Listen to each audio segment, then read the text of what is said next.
Patay ang isang police asset matapos kuyugin at pagsasaksakin sa Cagayan de Oro City. Ang tatlong suspect, mga stepbrother ng kanyang nobya. Nakatutok si Cyril Chavez ng GMA Regional TV. Kita sa videong ito kung paanong walang awang pinagsisipa at ilang beses na pinagsasaksak ng matalim na bagay kaya duguan ng biktima.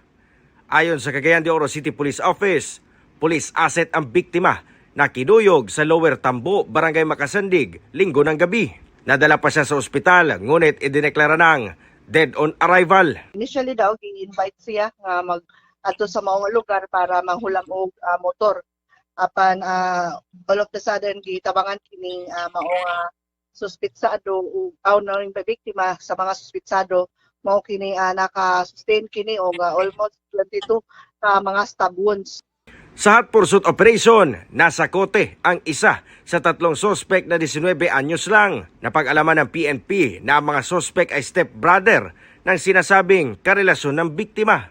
Sinusubukan pa ng GMA Regional TV 1 Mindanao na makuhanan ng pahayag ang nahuling sospek na mahaharap sa kasong murder.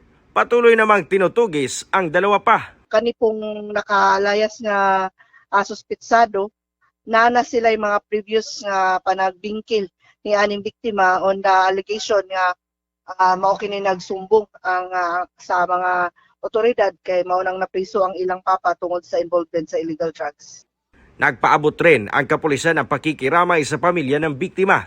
Lalo't malaki nila ang ambag nito sa kanilang mga operasyon.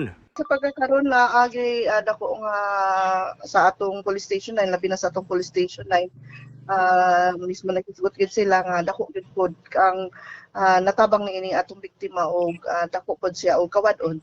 Para sa GMA Integrated News at GMA Regional TV, Cyril Chavez, nakatutok 24 oras.